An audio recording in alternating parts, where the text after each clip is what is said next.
have the tables, fields, and relationships you need, you should create and populate your tables with sample data and try working with the information, creating queries, adding new records, and so on.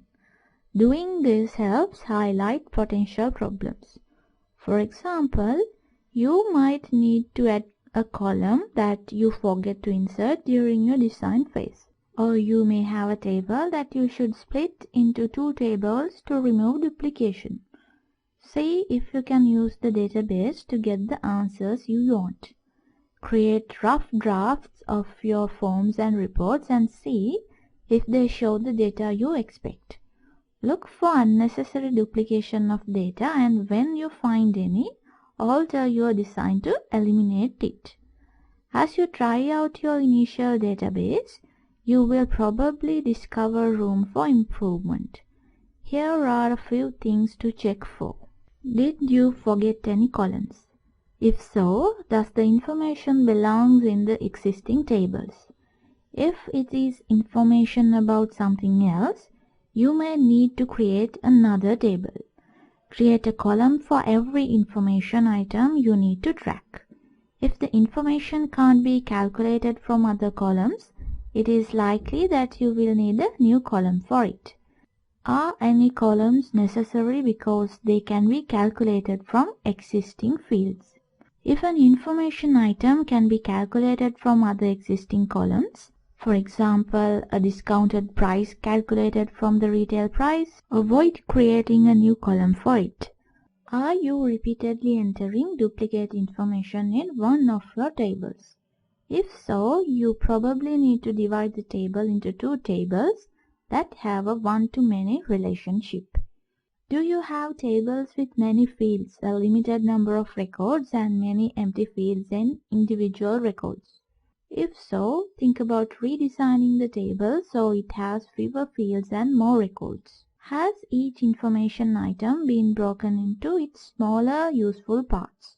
If you need to report, sort, search, or calculate on an item of information, put that item in its own column.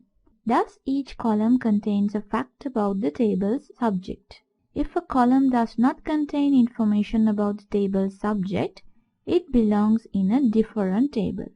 Are all relationships between tables represented either by common fields or by a third table? One-to-one and one-to-many relationships require common columns. Many-to-many relationships require a third table. Suppose that each product in the database falls under a general category, such as sanitary products, food products, or utility products.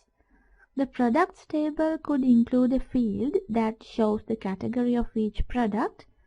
Suppose that after examining and refining the design of the database, you decide to store a description of the category along with its name.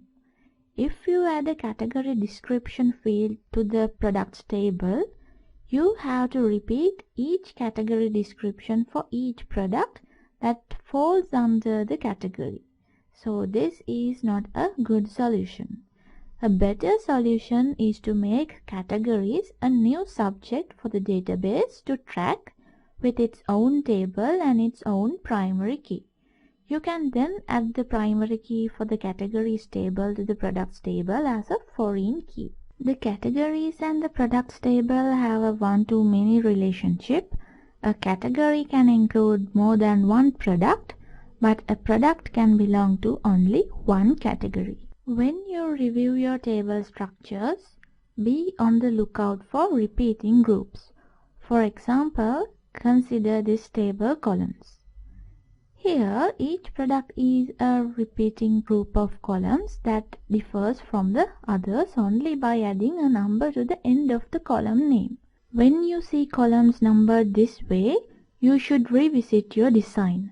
Such a design has several flaws. For starters, it forces you to place an upper limit on the numbers of products. As soon as you exceed the limit, you must add a new group of columns to the table structure. This is a major administrative task. Another problem is that those suppliers that have fewer than the maximum number of products will waste some space. since the additional columns will be blank. The most serious flaw with such a design is that it makes many tasks difficult to perform, such as sorting or indexing the table by product ID or name. Whenever you see repeating groups, review the design closely with an eye on splitting the table into two.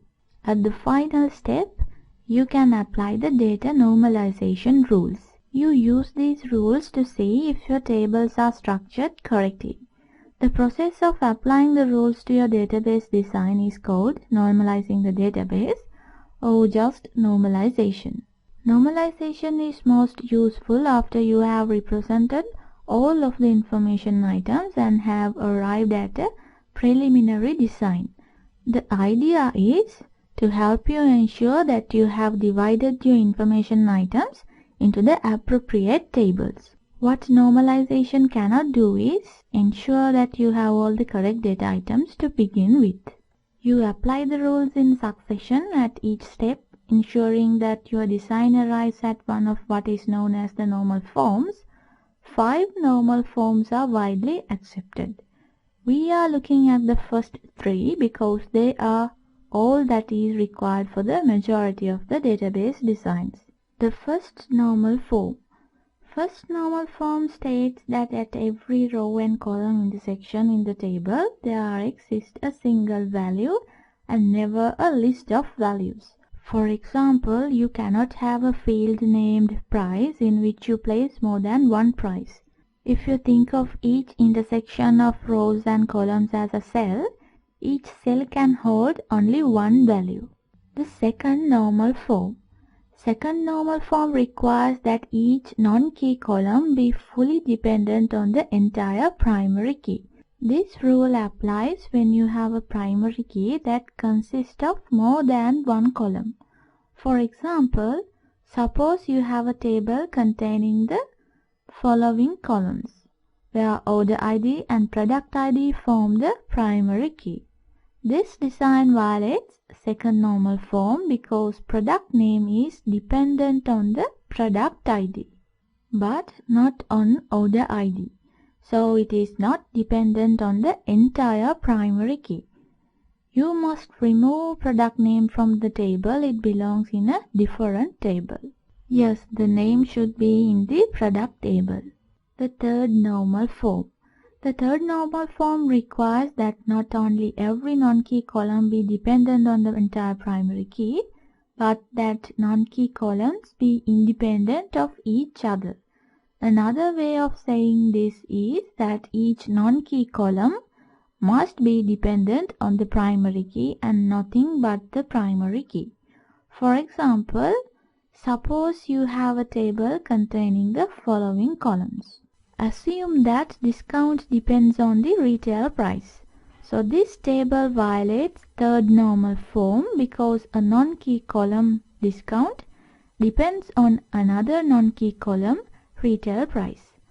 Column independence means that you should be able to change any non-key column without affecting any other column. If you change a value in the retail price field, the discount would change accordingly, thus violating this rule. In this case, discount should be moved into another table that is keyed on retail price.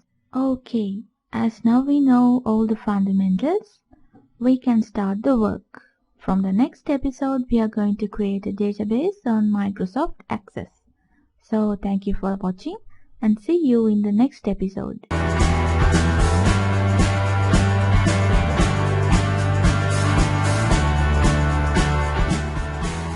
This video brought to you by EduPediaWorld.com. Watch more from our website.